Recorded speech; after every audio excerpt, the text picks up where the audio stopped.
Dan pada saat saya menerima Tuhan Yesus sebagai juru selamat saya, itu saya mendapatkan penolakan. Tentu itu tidak bisa dipungkiri ya Bapak Ibu Saudara, karena eee, sebagian besar keluarga di Indonesia tuh jika anggota keluarganya memang melenceng dari ajaran atau tradisi, pasti malu lah istilahnya seperti itu.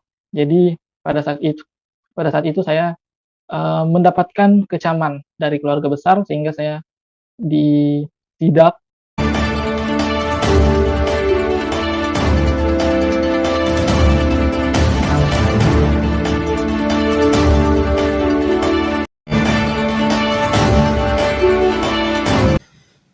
Shalom Bapak Ibu, kembali lagi bersama dengan saya Petrus Manusia. Saudara, dalam kesempatan yang baik ini kembali saya menayangkan kesaksian seorang anak muda yang memilih percaya Yesus sebagai Tuhan dan Juru Selamatnya. Dan ketika dia memilih percaya sebagai Tuhan Juru Selamatnya, memang sangat prihatin keadaannya karena menghadapi berbagai tantangan. Tapi kenapa dia bertahan? Nah, mari kita tonton dengan seksama bagaimana kesaksian seorang anak muda muslim ini sebagai berikut. 23 tahun dan saya lahir dari circle muslim dan saya percaya Tuhan Yesus itu di umur 17 tahun ya. Dan menurut saya di umur 17 tahun itu bukan suatu hal yang mudah untuk memutuskan bahwa memilih keyakinan yang menurut hati kita itu benar. Itu benar menurut pribadi ya, Bapak Ibu Saudara. Dan pada saat saya menerima Tuhan Yesus sebagai juru selamat saya, itu saya mendapatkan penolakan. Tentu itu tidak bisa dipungkiri ya Bapak Ibu Saudara, karena sebagian besar keluarga di Indonesia tuh jika anggota keluarganya memang melenceng dari ajaran atau tradisi, pasti malu lah istilahnya seperti itu. Jadi pada saat itu saya mendapatkan kecaman dari keluarga besar sehingga saya disidak dan ditanya-tanya lah kenapa akhirnya memilih Tuhan Yesus. Tapi itu membuat saya tidak patah semangat untuk tetap menghidupi iman saya dalam Kristus, karena saya percaya bahwa mengikut Tuhan itu sebenarnya tidak seenak orang yang di luar pikir ya. Mungkin orang-orang di luar sana, oh iya ikut Tuhan itu enak.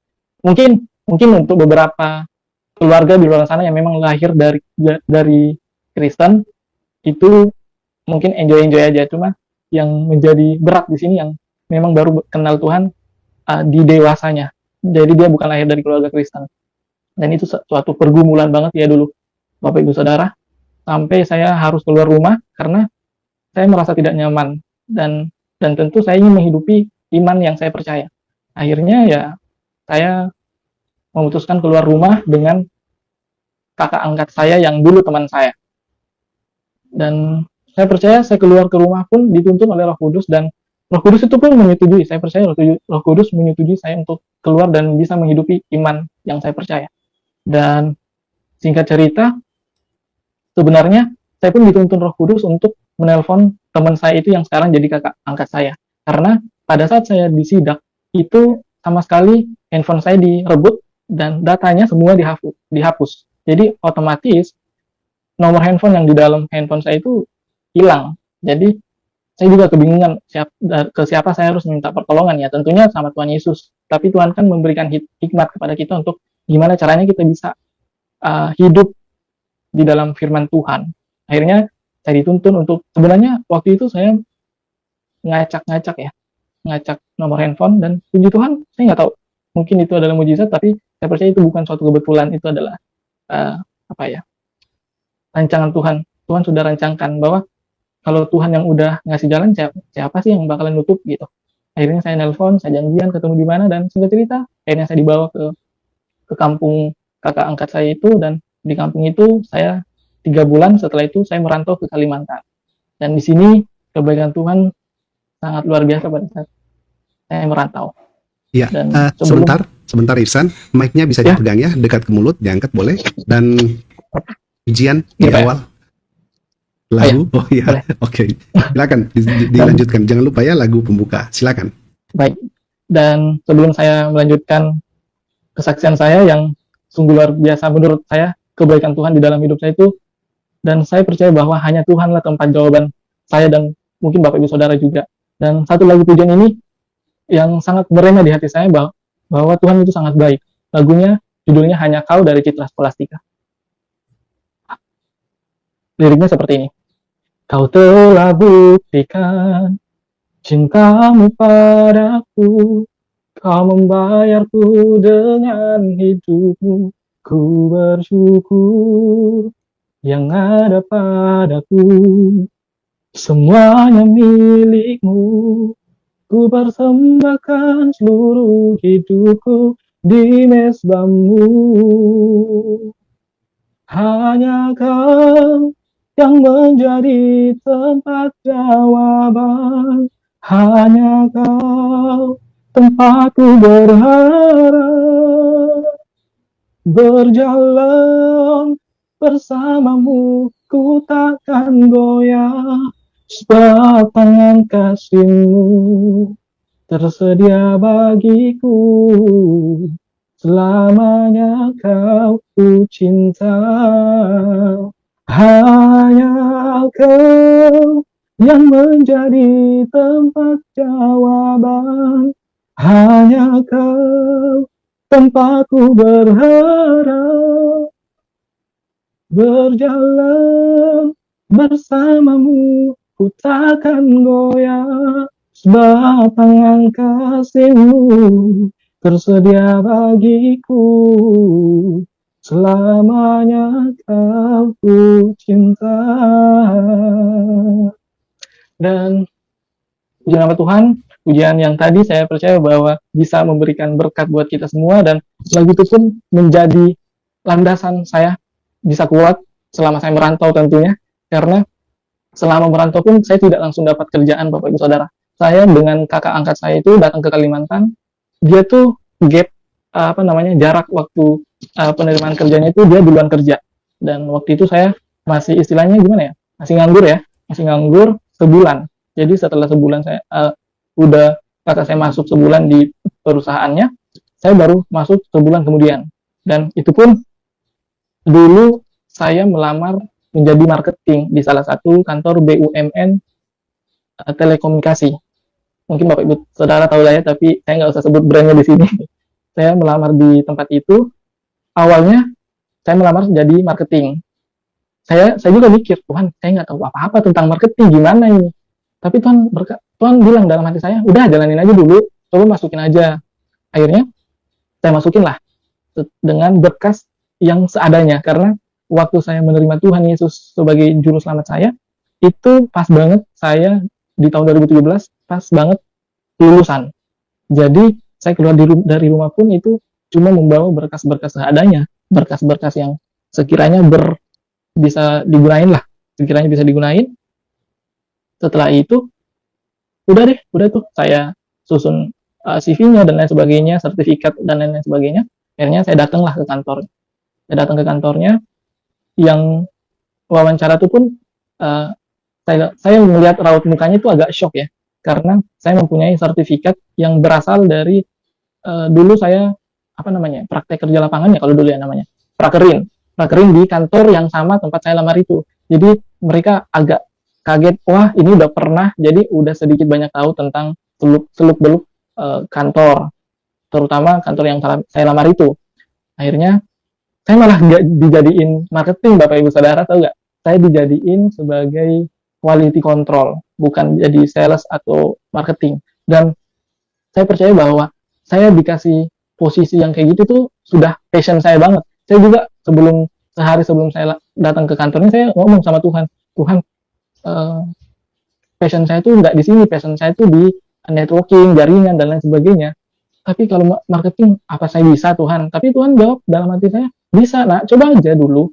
Kan kita nggak bakal tahu hasilnya kalau nggak dicoba. Akhirnya ya, saya ngelamar, akhirnya bukan lagi marketing, Bapak Ibu Saudara.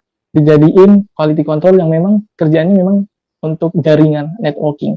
Jadi, bertemu orang baru itu passion saya sekali. Bertemu dengan orang baru, kenalan dengan orang baru. Jadi, bisa menambah relasi sebenarnya. Jadi, dari situ saya percaya bahwa Tuhan itu tidak pernah ingkar janji. Tuhan itu tidak pernah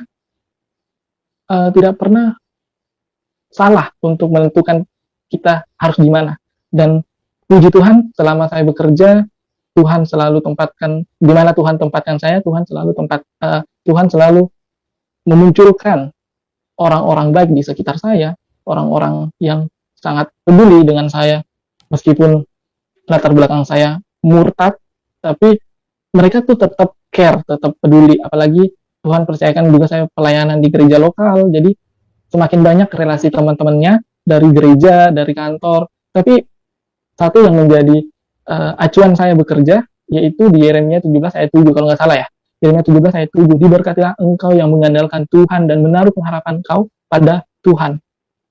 Nah, itu yang menjadi landasan saya untuk bekerja, karena saya bekerja bukan untuk manusia, tapi melainkan untuk Tuhan. Jadi di mana saya menaruh pengharapan saya kepada Tuhan, di situ saya bisa memperoleh dan bisa memancarkan Kristus dari dalam diri saya sendiri.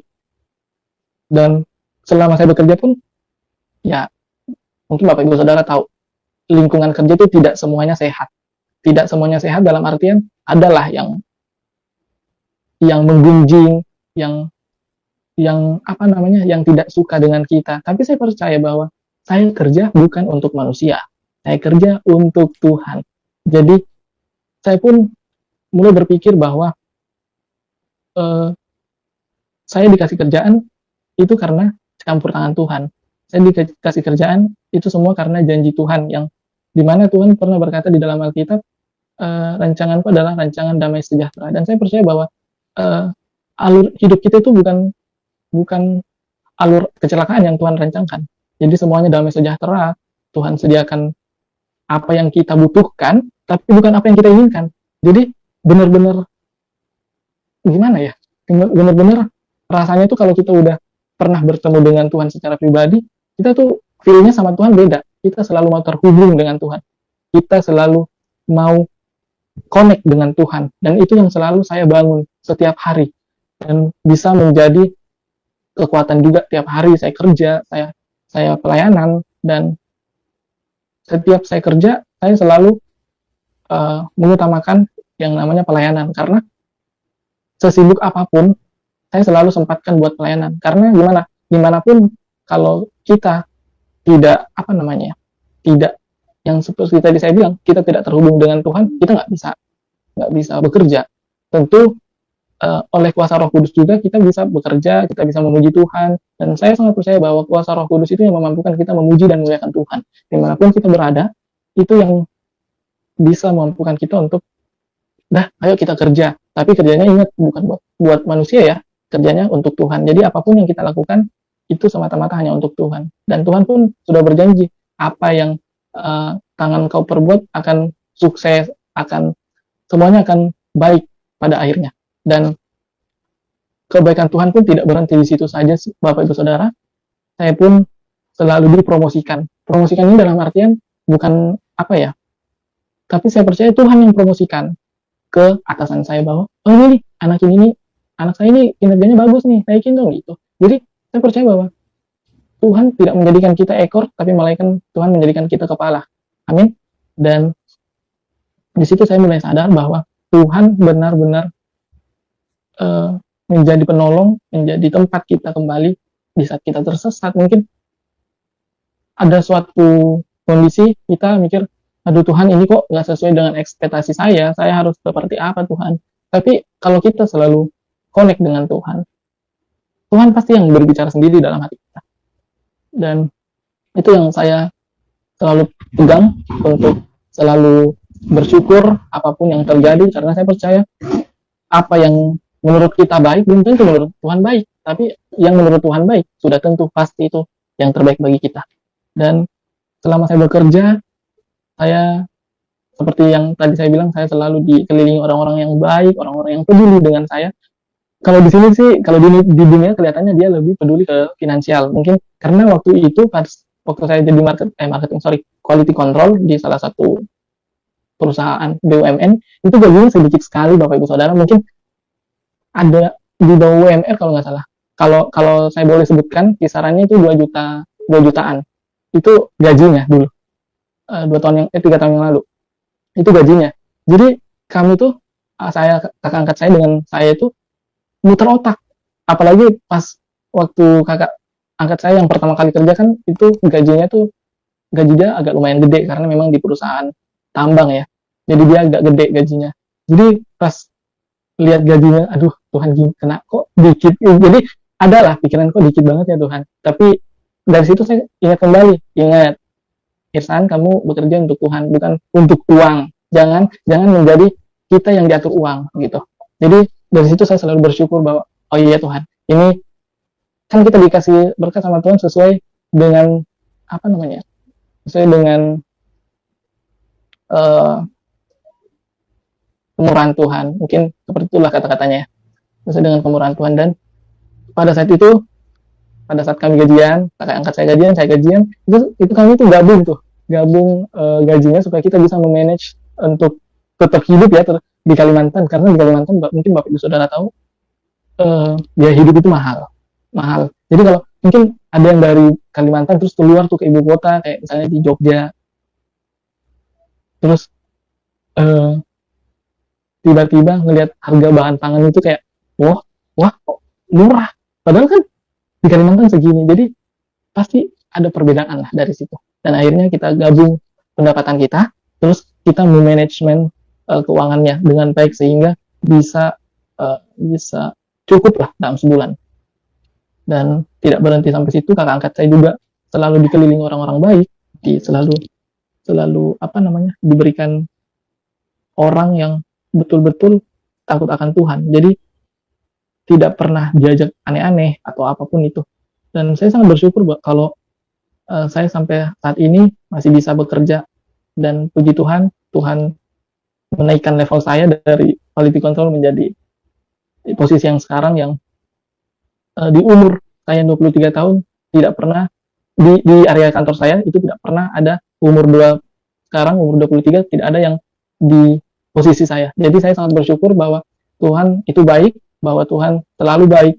Kapanpun itu Tuhan, mungkin dalam hati kita, aduh Tuhan ini nggak sesuai nih, yang rancanganku kayak gini loh Tuhan. Tapi Tuhan pasti bilang, rancanganmu itu ada salahnya, takutnya kamu gini-gini. Tapi kalau rancangan Tuhan itu udah pasti sih, bagus. Dan itu yang selalu saya pegang juga. Dan untuk bidang pelayanan, Tuhan juga sangat baik.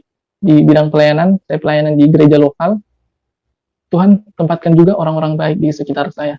Mungkin seperti saya diajarin gimana caranya jadi singer, worshiper, diajarin jadi WL, diajarin main musik, dan puji Tuhan saya sekarang udah bisa main musik meskipun keyboard ya mungkin masih pemula lah istilahnya, masih pemula, tapi dengan pemulanya itu pun saya belajar lagi, belajar sehingga bisa makin menambah skill untuk melayani Tuhan.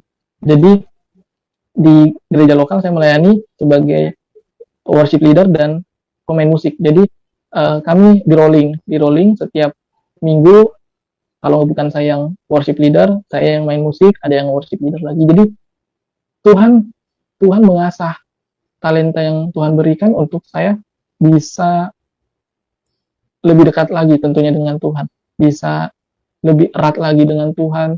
Jadi kebaikan Tuhan itu kalau diceritakan mungkin sampai pagi deh Bapak Ibu Saudara, mungkin bosan juga dengarnya kalau sampai pagi ya, tapi saya tidak pernah bosan bahwa kebaikan Tuhan itu luar biasa. Kebaikan Tuhan selalu nyata di dalam kehidupan kita. Dan saya berpesan bahwa kita harus selalu percaya bahwa Tuhan itu merancangkan sesuatu bukan karena Tuhan merancangkan sesuatu tuh itu pasti ada dasarnya. Nggak mungkin Tuhan merancangkan itu tidak ada dasar. Jadi dasarnya ya mungkin rancangan kita itu menurut kita benar, tapi kalau menurut Tuhan lihat ini nih, kamu tuh nanti bakalan misalnya bisnis nih, kamu tuh bakalan rugi tuh di bisnis ini. Jadi kamu pakai bisnis ini aja. Jadi Tuhan itu selalu menuntun.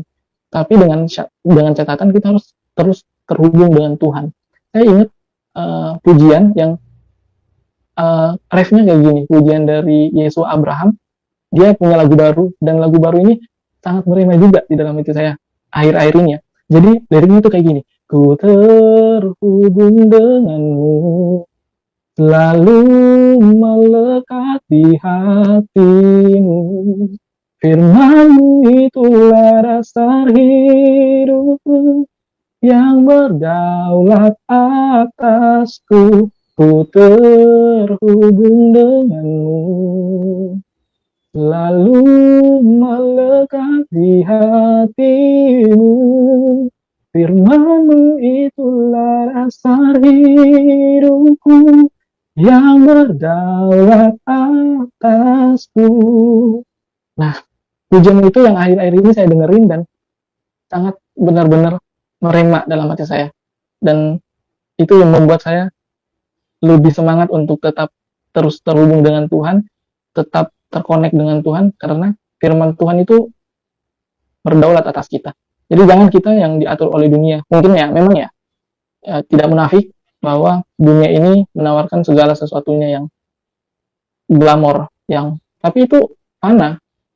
Jadi mungkin kalau bisa dibilang saya itu saat ini lagi di posisi kalau Tuhan ngambil semuanya, udah deh nggak apa-apa Tuhan. Yang penting saya masih punya Tuhan. Gitu aja. Mungkin misalnya saya dibikin miskin, saya dibikin ini, saya nggak dikasih kerjaan. Yang penting saya punya Tuhan Yesus, gitu aja. Itu saya lagi di posisi itu sekarang. Yang bodoh amat dengan dunia, yang kayak toh juga Tuhan yang ngasih, ya haknya Tuhan juga kalau mau ngambil. Dan itu sekarang saya tidak menjadi masalah lagi. Jadi kemarin tuh saya saat ini juga sih saya lagi ada pergumulan bahwa saya harus diperhadapkan untuk memilih pelayanan atau pekerjaan saya. Dan itu hal yang berat sih, karena perjuangan saya untuk mendapatkan posisi di kantor saya yang sekarang ini tidak semudah kita bayangkan ya, terutama yang saya bayangkan, karena terlalu rumit, apalagi untuk menjadi karyawan tetap di salah satu perusahaan BUMN itu tidak gampang. Jadi tesnya itu agak susah sih Bapak Ibu Saudara. Susah, tapi saya kemarin tidak dites sama sekali. Karena Tuhan baik, amin. Saya tidak dites sama sekali, dan saat ini saya sudah menjadi karyawan tetap, dan ya itu tadi, saya diperhadapkan sebuah pilihan, saya harus memilih pelayanan atau pekerjaan, dan itu berat sih. Tapi saya kembali diingatkan bahwa saya hidup karena firman Tuhan, dan saya lagi memutuskan bahwa ingin memilih pelayanan, meskipun berikutnya saya bakalan melepas jabatan saya. Ya, seperti yang tadi saya bilang, saya lagi di posisi bodoh amat, yang pokoknya buat Tuhan deh semuanya, gitu. Jadi mungkin kalau jabatan saya lepas untuk melayani Tuhan, untuk mengikut Tuhan lebih lagi, ya itu mau Tuhan, itu rencana Tuhan, dan itu yang menjadi pergumulan saya akhir-akhir ini. Dan sepertinya saya sudah mendapat jawabannya, karena tiba-tiba tadi Pak Franky hubungi saya, ada kebaikan Tuhan lagi yang mau disampaikan, dan saya langsung mikir, oh iya, ada nih, saya harus bersaksi lagi bahwa pekerjaan itu yang ada di dunia itu sifatnya fana, tapi untuk pelayanan itu kekal sifatnya. Saya selalu berpikir bahwa mengikut Tuhan, melayani Tuhan itu sifatnya kekal. Jadi itu yang bisa mengantarkan kita nanti mungkin bisa jadi pelayan Tuhan di surga nanti ya, atau apalah itu. Tapi sepanjang saya keluar dari rumah orang tua saya rindu sih, ini kerinduan saya, bahwa saya rindu bersama-sama keluarga besar di gereja, duduk memuji menyembah Tuhan, dan itu suatu kerinduan buat saya. Tapi Tuhan bilang pelan-pelan, nak, pelan-pelan. Suatu saat pasti itu akan terjadi, tapi belum saatnya. Kamu harus lebih kuat, lebih keras lagi buat beritakan kebenaran firman Tuhan. Jadi tiap pagi tuh saya selalu kirimin mama, papa saya ayat firman Tuhan, kutipan seperti itu, kutipan. Kalau mungkin dia nggak masukin di hati, sebenarnya dia baca, karena biasanya membaca itu. Iya, Ihsan bisa minum dulu, tidak apa-apa, silakan. Kalau mau minum tidak apa-apa. Tidak apa-apa Pak, aman Pak. Ya, jadi saya lanjut Pak ya. Oke. Jadi gitu. Jadi setiap pagi saya selalu kirimin orang tua kutipan ayat firman Tuhan. Ya kalau mungkin dia nggak masukin ke hati, dia seenggaknya baca dan terlintas di pikirannya. Dan itu saya ingat itu berhasil, karena mama saya sudah mulai menerima saya sebagai pengikut Kristus, dan saya juga sedikit sudah kayak, mah saya kalau pulang ke Makassar temenin lah saya ke gereja gitu. Itu sebenarnya bercandaan sih, tapi dia responnya oke lah, ayo gitu. Terus saya bilang, tapi masuk ke gereja loh ya, bukan nunggu di luar, jangan kayak tukang parkir. Kan gereja sudah ada tukang parkir, yang ngapain lagi mama parkirin di luar kan? Saya bercanda kayak gitu sama mama saya. Dan mama saya responnya positif sih. Jadi kayak seakan-akan dia sudah mensupport dan sudah tidak ambil pusing lah dengan keyakinan saya. Dan saya ingin beliau juga merasakan kebaikan Tuhan. Jadi setiap saat saya selalu kayak, Tuhan berikanlah hikmat buat mama papa saya supaya dia tuh bisa melihat sendiri secara pribadi kebaikan Tuhan itu gimana. Karena kan mungkin kalau kita cuma cerita seperti ini, kalau kita tidak mengalami secara pribadi ya percuma. Kita harus mengalaminya sendiri karena experience-nya itu beda banget. Waktu dulu pun saya mengalami Tuhan itu pada saat saya dibaptis selam, kemudian saya dibangkitkan lagi dari kolam itu, saya melihat ada di depan saya itu merpati, dan saya percaya bahwa merpati adalah eksistensi Roh Kudus, dan di situ saya mulai meyakini bahwa benar sih, kayaknya udah paling benar menurut saya pribadi ya, paling benar nih. Habis itu karena dari situ saya bertemu dengan Tuhan secara pribadi, meskipun bukan dengan wujudnya, tapi itu adalah eksistensinya.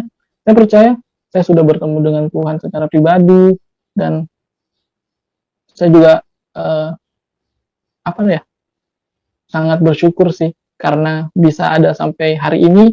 Itu semua bukan karena kuat gagah saya, itu semua karena kebaikan Tuhan. Saya pun bisa bersaksi di Miracle TV ini bukan karena saya hebat nih suaranya. Mungkin ada beberapa kemarin saya lihat komen di Miracle TV bilang suara saya bagus. Ya puji Tuhan kalau misalnya memang bagus. Saya percaya bahwa talenta yang Tuhan berikan itu untuk memberkati orang lagi. Jadi kita menjadi berkat, kita diberkati untuk menjadi berkat. Jadi itu yang mungkin Tuhan mau di hidup saya. Dan selama ini saya harapannya sih karena Tuhan sudah ngasih saya mungkin suara yang ya mungkin menurut saya sih biasa aja sih ya. Tapi Tuhan bisa arahkan saya untuk pakai suara saya untuk menjadi kemuliaan nama Tuhan.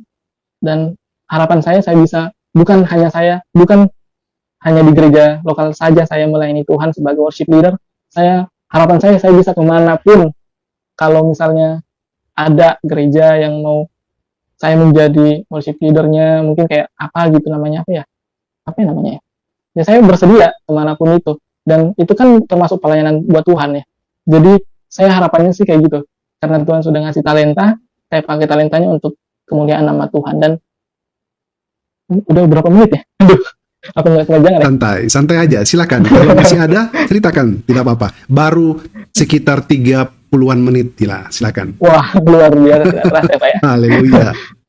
Begitu sih emang kalau kita menceritakan kebaikan Tuhan itu nggak terasa waktunya, asik ngobrol, karena kebaikan Tuhan itu bukan cuma dongeng, karena kita bisa merasakan sendiri kalau kebaikan Tuhan itu nyata. Dan mungkin kebaikan Tuhan juga akan dinyatakan untuk kakak angkat saya yang saat ini lagi terbaring di rumah sakit. Kakak angkat saya itu udah 3 minggu kalau nggak salah, 3 minggu terbaring di rumah sakit, dan saya lihat perubahannya tidak ada perubahan karena sudah 2 kali.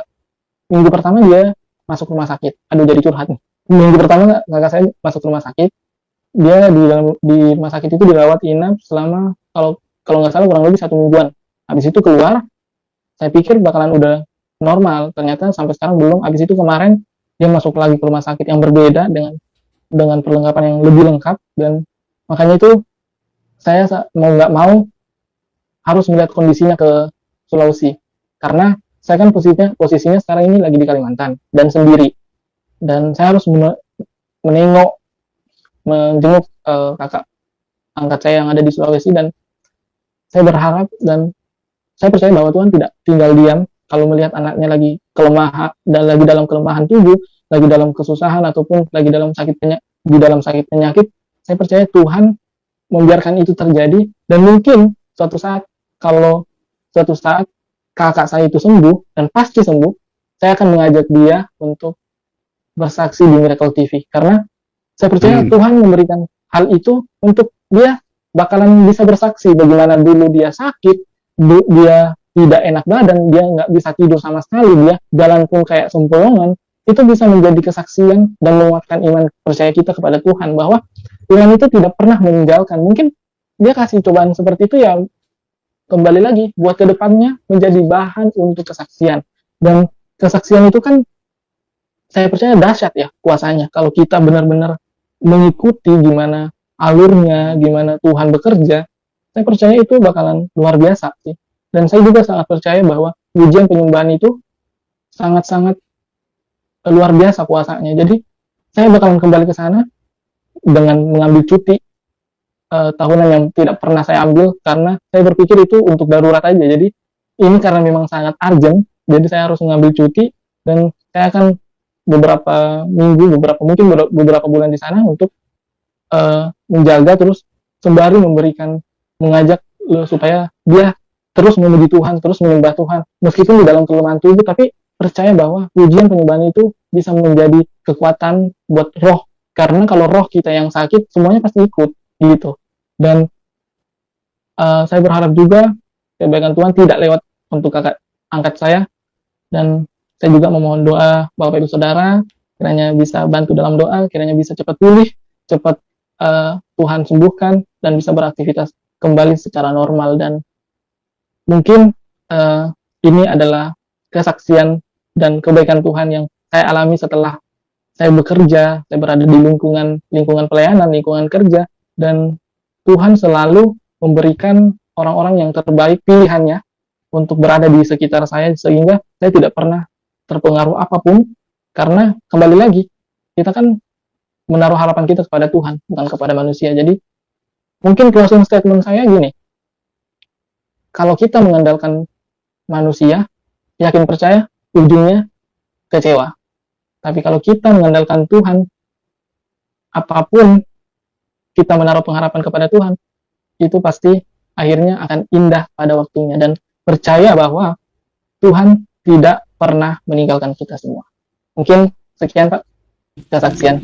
Iya, dahsyat luar biasa ya kesaksian dari Ihsan pada malam hari ini. Iya, dahsyat luar biasa karena kasih Tuhan. Bagaimana Tuhan beracara di dalam kehidupan Ihsan. Kalau kita flashback 1 tahun yang lalu ketika Ihsan bersaksi, tidak mudah pergumulan ya. 17 tahun harus memutuskan mengikut Tuhan dan harus keluar rumah, tinggal sendiri. Saya berpikir-pikir pada waktu itu, waktu pertama kali bersaksi, apakah Ihsan bisa kuat ya? Karena memang tidak mudah seorang anak 17 tahun mendapat pergumulan ujian begitu berat hanya karena kasih, mencintai Tuhan Yesus, dibaptis. Tetapi luar biasa. Saya yakin dan percaya orang-orang yang bersaksi di Miracle TV pasti diberikan kekuatan. Dan amin. Malam hari ini kita saksikan bagaimana satu perubahan yang terjadi di dalam kehidupan Ihsan. Mendapatkan pekerjaan yang baik, diangkat Tuhan, bahkan keluarganya, ibundanya sudah mulai membuka hati untuk menerima kembali ya. Ada komunikasi yang baik antara Ihsan dan ibunda. Itu karena Tuhan dahsyat di dalam kehidupan daripada Ihsan. Dan tentunya ketika benar-benar mengikut Tuhan akan terjadi perubahan di dalam kehidupan Ihsan. Ibunda pasti mengenal persis seperti apa anaknya. Seorang ibu tuh pasti kenal anaknya seperti apa. Ketika dia memilih untuk pindah keyakinan ikut Tuhan Yesus, apa yang terjadi di dalam kehidupannya? Apakah tambah amburadul? Apakah dia kehidupannya jadi tidak menjadi berkat, atau menjadi preman, atau menjadi apa ini anak? Nah, kalau seandainya jadi begitu, tentu orang tuanya pasti tambah marah dan tambah jauh. Tetapi ketika terjadi perubahan yang luar biasa, pasti orang tuanya terpesona. Ini benar-benar Tuhan yang dahsyat, bisa mengubah seseorang. Anaknya begitu sabar, membagikan kekuatan setiap pagi dengan kutipan-kutipan, tidak pernah untuk menyerah, bahkan membangun komunikasi, mengasihi, tidak membenci.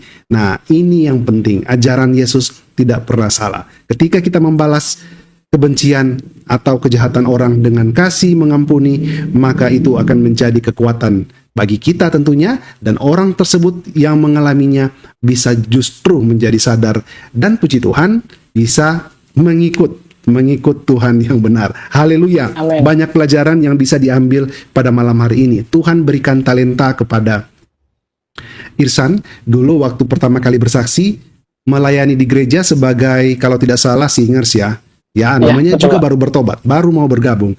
Tadi saya dengar sudah jadi worship leader. Tidak mudah menjadi worship leader. Bukan hanya sekedar karena talenta bisa bernyanyi. Mungkin semua orang banyak bisa bernyanyi, punya talenta. Tapi tidak semua bisa jadi worship leader. Itu harus ada urapan dari Roh Kudus. Dan itu pentingnya seorang worship leader untuk memimpin di dalam sebelum kita masuk ke dalam ibadah. Karena disitulah penentuannya. Kalau worship leader benar-benar diberkati, benar-benar diurapi Tuhan, maka ibadah itu juga akan jadi dahsyat. Jadi luar biasa bagaimana Tuhan mengangkat saudara Irsan ini naik level lagi untuk menjadi pelayan Tuhan. Dan kalaupun sekarang ada pergumulan, tadi saya dengar Irsan mengatakan ada pergumulan, sekarang sudah menerima pekerjaan karir yang baik, tetapi ada pergumulan dengan pelayanan. Saya yakin ya, Irsan adalah orang yang dewasa. Dan dengan berdoa kepada Tuhan, berkomunikasi intens dengan Tuhan, akan mendapatkan jawaban yang tepat. Jadi tidak perlu buru-buru dalam memutuskan sesuatu, tetapi ada satu keputusan yang berhikmat bijak, tapi harus seizin Tuhan. Jadi berdoa kepada Tuhan dan tanya kepada Tuhan, apakah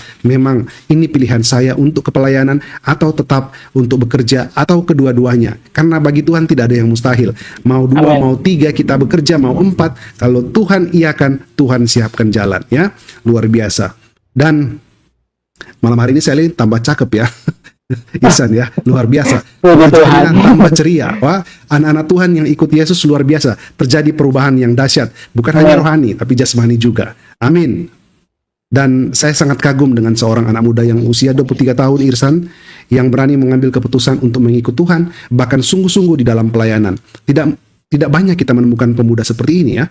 Kalau mau melihat, banyak orang justru atau pemuda itu lebih mengutamakan sekuler ya, apa yang mereka hadapi saat ini untuk having fun, untuk melakukan hal-hal duniawi. Jadi hanya orang-orang pilihan Tuhan yang luar biasa, yang dipersiapkan Tuhan, yang bisa peka dengan panggilan. Dan saya lihat Irsan benar-benar respon kepada Tuhan luar biasa, sampai memutuskan untuk setia dengan Tuhan, memilih, menganggap bahwa yang lainnya itu biasa-biasa saja, tetapi di dalam pelayanan itu yang paling penting. Bahkan kasih itu juga berbuah. Saya melihat bahwa Irsan mau menjenguk kakak angkatnya yang ada di Makassar karena terbaring sakit.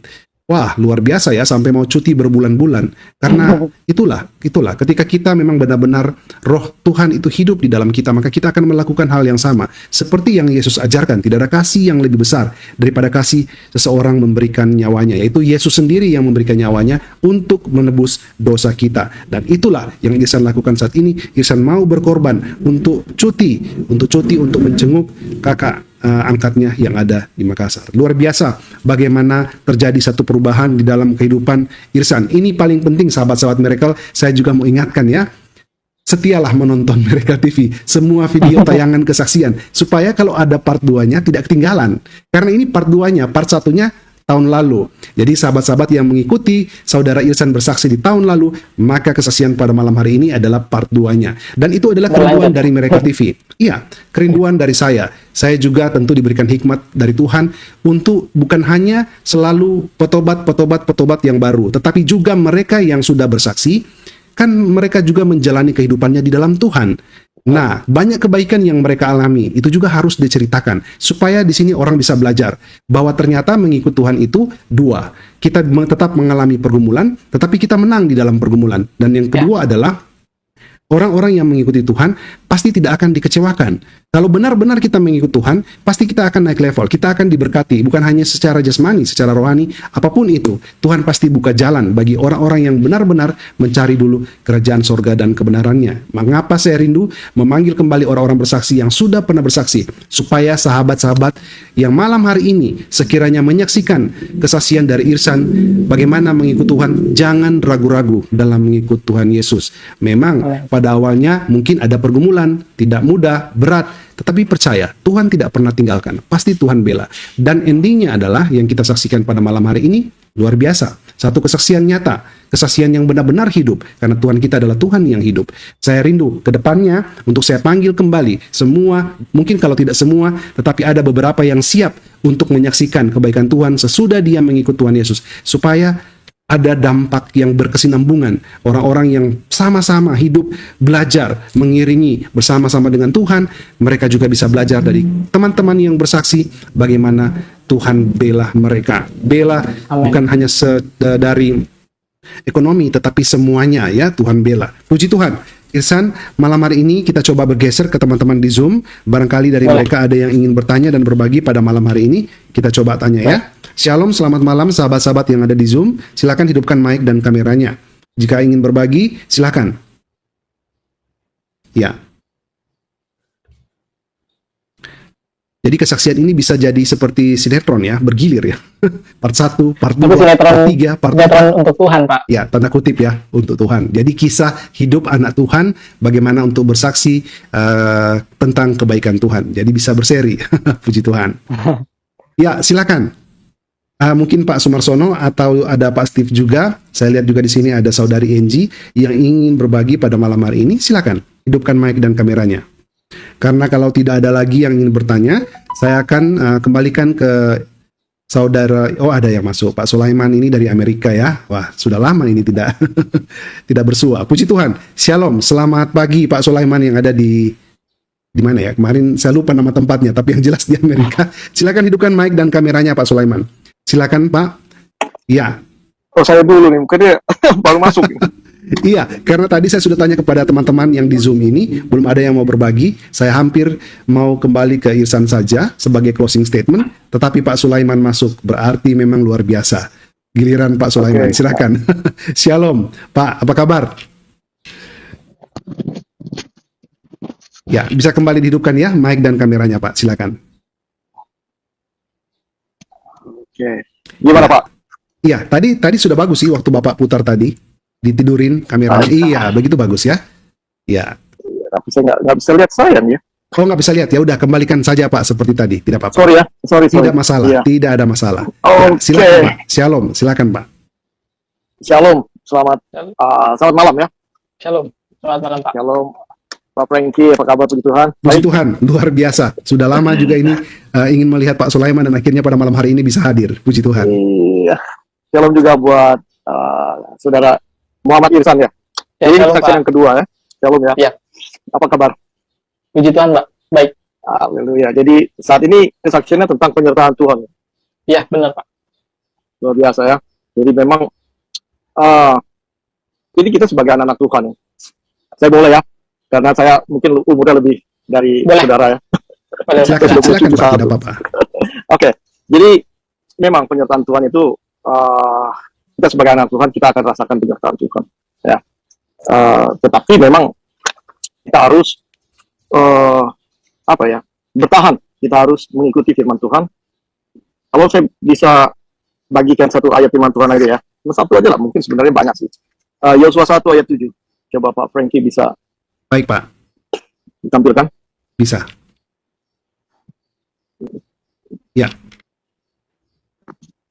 Iya, Yosua 1 ayat yang ke-7 demikian firman Tuhan.